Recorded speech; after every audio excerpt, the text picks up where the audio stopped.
ministre du Travail, de l'Emploi, chargé des relations avec les institutions, honorables députés, mes chers collaborateurs, je voudrais, à l'entame de mon propos, présenter mes vives félicitations à M. le Président pour sa brillante élection à la tête de cette prestigieuse institution et à l'ensemble des membres de l'Assemblée nationale pour leur brillante élection. Que le bon Dieu vous inspire dans vos travaux, d'autant que je ne doute absolument pas du bien fondé et de l'honorabilité des préoccupations qui sont les vôtres. J'ai aujourd'hui le privilège, et c'est la deuxième fois, de devoir défendre les deux projets de loi portant révision de la Constitution et suppression du Conseil économique, social et environnemental et du Haut Conseil des collectivités territoriales. Certains ont eu à s'étonner de l'option par le gouvernement de la voie parlementaire. Je dois dire que leur étonnement m'étonne également, dans la mesure où c'est l'article 103 de la Constitution qui privilégie les deux moyens, les deux procédures applicables à la matière, soit la voie référendaire, soit la voie parlementaire. Et il appartenait au gouvernement de choisir la voie parlementaire, ce qu'il a déjà eu à faire dans le passé. Parce que dans la législature précédente, j'ai effectivement eu, pour les mêmes motifs, pour les mêmes motivations, à défendre ce projet de loi. Et en défendant ce projet de loi, ce sont les mêmes motivations qui reviennent. Lesquelles motivations concernent principalement la rationalisation des ressources de l'État. Et je l'avais déjà dit, nous savons tous que les ressources allouées à ces deux institutions, à mon sens, sont extrêmement importantes, substantielles, et ma conviction est que la suppression de ces institutions participe d'une véritable œuvre de salubrité budgétaire. Cela dit, le Conseil économique, social et environnemental, de 2012 à 2024, a coûté aux contribuables sénégalais plus de 65 milliards de nos francs. Et pour ce qui concerne le HCCT de 2016 à 2024, a coûté aux justiciables le montant faramineux de 138 milliards de nos francs. C'est dire donc que durant cette même période, ce sont les sommes de 203 milliards 702 millions 705 000 francs, 365 francs qui ont été dépensés. Et je crois d'ailleurs que le simple fait que vous soyez ici, qu'il y ait eu une majorité écrasante qui a été désignée à la suite d'élections transparentes dont personne n'a effectivement eu à émettre la moindre contestation. Le simple fait que vous ayez été élu, après que, il y a quelques semaines, j'ai été éconduit par vos homologues de la législation précédente pour les mêmes motifs, montre qu'il y a une adhésion populaire à cette initiative que j'ai l'honneur et le plus grand privilège de défendre devant vous. Cela dit, il y a eu un certain nombre, on a parlé de rationalisation. Évidemment, dans l'exposé des motifs, il a été bien dit que les ressources ainsi libérées seront redéployées. Et la couleur a déjà été donnée dans le cadre du renforcement du nombre d'enseignants pour une meilleure prise en compte de notre éducation nationale, de l'éducation nationale, de l'éducation de nos enfants. Et il est vrai qu'ici, les secteurs qui pourraient bénéficier des retombées financières des sommes colossales ainsi libérées sont multiples et il appartiendra au gouvernement de les identifier et d'y affecter les ressources ainsi libérées.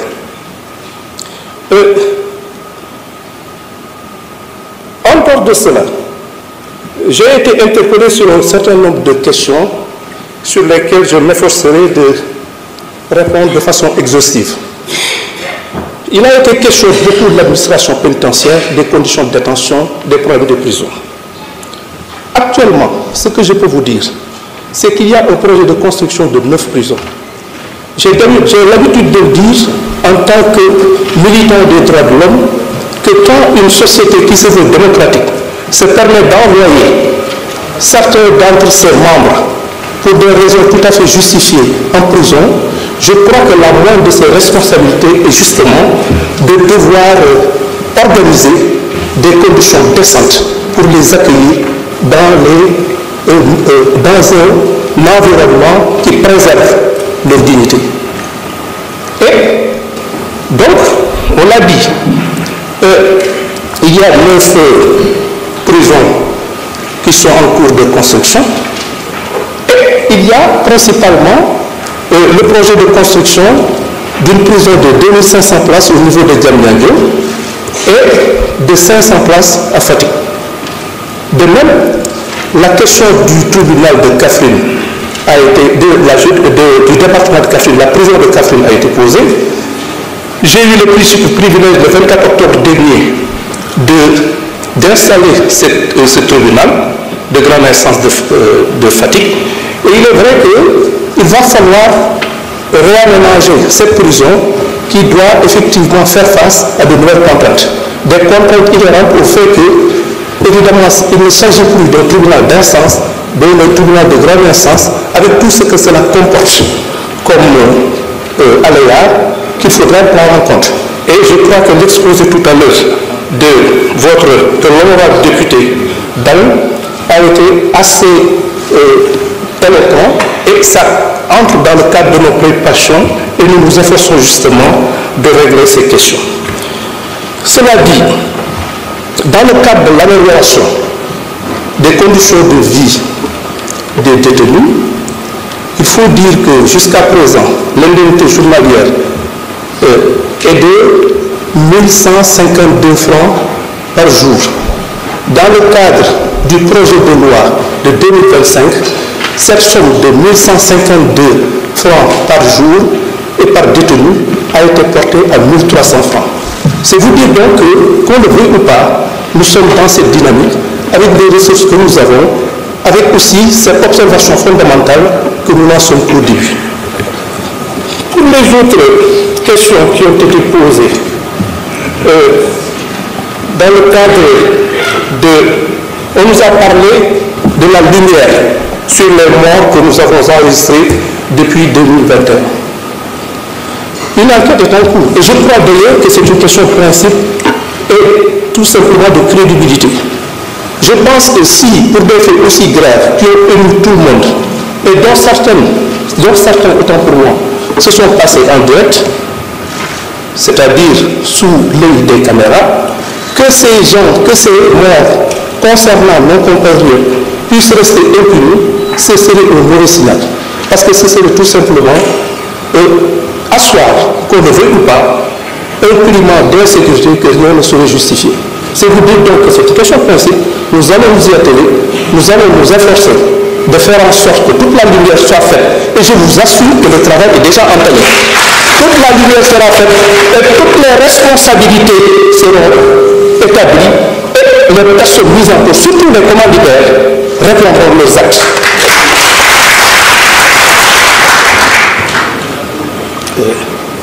C'est vrai que beaucoup de questions ont été posées sur des procédures en cours, dont également l'affaire concernant Didier Badji et l'autre, ce qui veut dire que Fulbert Sambou, excusez-moi, Fulbert Sambou, cette affaire est en cours d'instruction. C'est-à-dire qu'à l'origine, il a été ouvert une information pour recherche des causes de la mort, mais c'est une priorité également. c'est une question prioritaire. Il va falloir déterminer les conditions dans lesquelles ces honorables gendarmes ont disparu et faire montre de la même détermination pour que les commanditaires et les exécutants de cette ignoble besogne puissent répondre leurs actes de la façon la plus rigoureuse.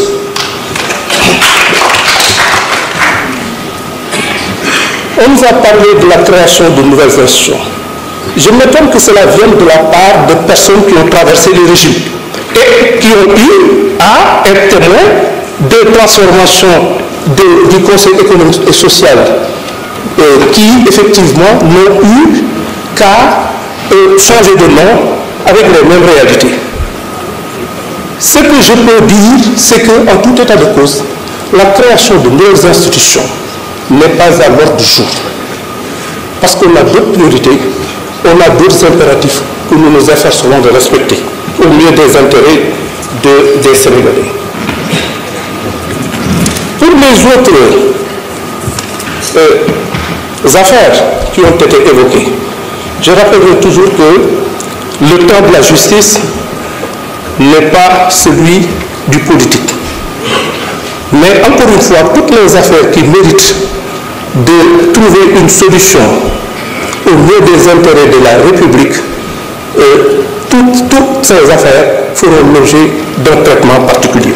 J'ai été interpellé sur en particulier un certain nombre de questions, notamment le cas de la dame Mariama Sagna. Un honorable député a eu à poser son cas. Dans cette affaire, il y a eu deux personnes qui ont été jugées. Il s'agit de Salim Boy et Ousseinou Diop. Ils ont été poursuivis pour association de malfaiteurs, viol collectif mœurs, avec usage d'un moyen de vol en réunion, commis la nuit avec usage d'un moyen de locomotion. Cette affaire a été jugée par la chambre criminelle du tribunal de grande instance de Pikine-Guédiawaye le 2 janvier 2024. Et les accusés ont été condamnés à la réclusion criminelle à perpétuité. Les intérêts de la part civile ont été réservés. Bon, pour les autres affaires qui ont été évoquées, on nous a parlé des fonds Covid. Ces fonds Covid font l'objet d'une information. Et toute la lumière sera encore une fois apportée à l'ensemble de ces affaires qui feront l'objet effectivement, si c'est d'un suivi rigoureux de la part effectivement de mes services. Bien. On a parlé de la commission d'indemnisation. Il ne s'agit pas d'une commission d'indemnisation, mais plutôt d'une commission d'assistance aux justiciables. Et cette commission est logée au ministère de la Femme. Et cette commission travaille régulièrement pour apporter de l'aide à l'ensemble, effectivement, des personnes qui ont été victimes des malheureux événements que nous avons évoqués. Il est dit aussi, l'honorable député Bousso a parlé du problème de l'accès à la justice. Elle nous a également rappelé un principe qui nous est cher, suivant lequel nul n'est censé ignorer la loi. Vous savez, madame, ce n'est pas un principe sénégalais, c'est un principe universel. Si on dit que nul n'est censé ignorer la loi, c'est juste une question de commodité. Une question de commodité dans la mesure où les lois, quand on les vote, quand vous les votez, et que ces lois sont promulguées et publiées, mais personne ne peut invoquer devant une juridiction, je ne suis pas au courant. Sinon, on va condamner absolument personne. Si effectivement on pouvait dire que dans des mais attendez, en ce moment-là, les palais de justice, les tribunaux seraient tout simplement impuissants à régler ce genre de choses. C'est dire donc que, comme j'ai l'habitude de le dire, c'est une question de commodité parce qu'on ne peut pas faire autrement. Évidemment, comme vous le suggérez, il y a possibilité de faire en sorte qu'il y ait une meilleure vulgarisation de ces infractions. Dans le cadre de l'école, dans le cadre de certaines associations sportives, par tous les moyens susceptibles justement de faire en sorte que l'écrasante majorité, sinon la totalité de nos populations, puisse être au courant de certaines infractions. Mais en tout état de cause, on est dans cette dynamique. Et puis, l'érection de plusieurs maisons de justice au niveau de beaucoup de nos villes, comme par exemple à Dakar et dans les régions, qu'il y a effectivement, depuis 2006, le dispositif justice de proximité composé de 31 maisons de justice, dont les 6 à Dakar et 25 autres dans différentes communes à travers le territoire national. Elles permettent de rapprocher les citoyens de la justice et dans le cadre de l'installation de nouvelles juridictions et encore une fois, dans le cadre de ces maisons de justice, absolument rien, il n'y a aucun frais à s'acquitter. On n'a absolument il n'y a aucun frais de justice à libérer. En plus, ces maisons de justice ont vocation à régler les conflits entre les populations au niveau local et de prévenir également certains conflits de voisinage. Et les mêmes maisons de justice ont vocation à aider les populations à l'obtention des documents délivrés par les juridictions, casiers judiciaires et autres. C'est vrai que la question a été posée de ces questions de casier judiciaire et de certificat de nationalité. Le problème, c'est qu'effectivement, nous sommes dans ce cadre, dans le cadre de l'automatisation et de la digitalisation. Et si véritablement ces projets que nous avons initiés arrivent à terme, il va de soi que les difficultés rencontrées par nos compatriotes pour acquérir ces documents essentiels à leur vie administrative et à leur vie de tous les jours, ces problèmes vont disparaître. En dehors de ça,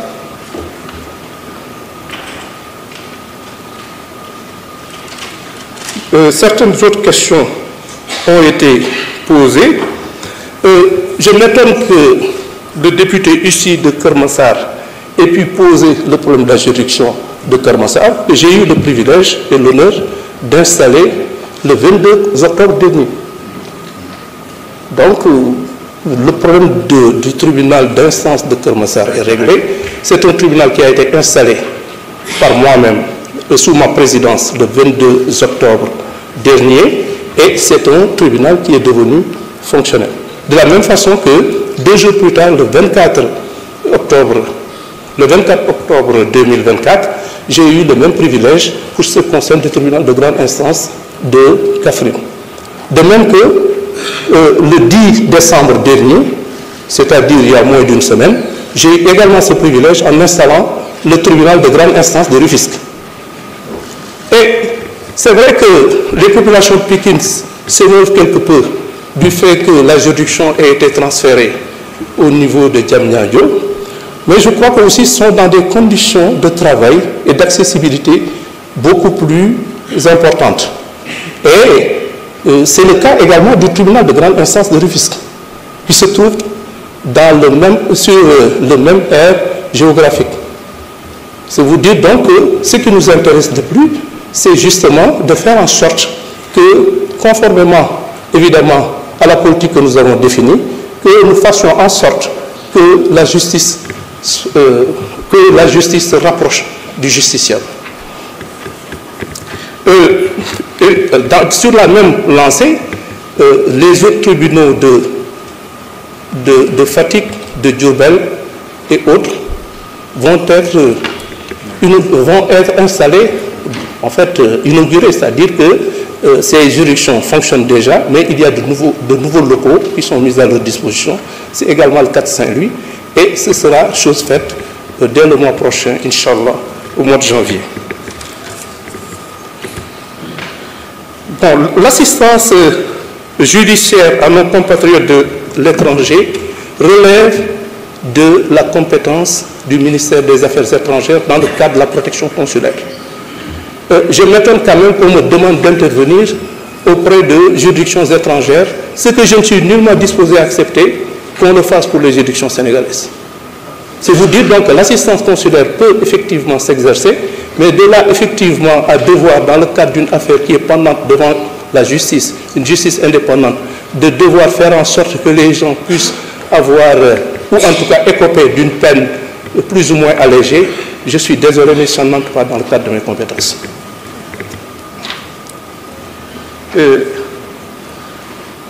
On a également parlé du tribunal de Salémata en état de délabrement. Je le reconnais, c'est également le cas du tribunal de Saraya, surtout à la suite des dernières pluies qui ont eu effectivement à endommager considérablement les locaux. Nous sommes en train effectivement de nous atteler à la réfection de ces juridictions pour que véritablement les magistrats, les justiciables, le personnel de la justice qui évolue dans ces juridictions puissent effectuer leur travail de la façon la plus conforme aux intérêts du service public de la justice et dans un cadre minimal de performance. Monsieur le Président, Messieurs les députés, c'était justement ce que je devais, les questions principalement qui m'ont été posées et auxquelles j'ai tenu à répondre, en vous réitérant justement ma demande relativement au vote de ces lois-là, qui, encore une fois, entrent dans le cadre de l'intérêt général des populations, puisque les ressources exorbitantes qui ont été mobilisées à des fins que personne n'ignore puissent être utilisées de façon mieux rationalisée et au mieux des intérêts de la République. Je vous remercie de votre attention.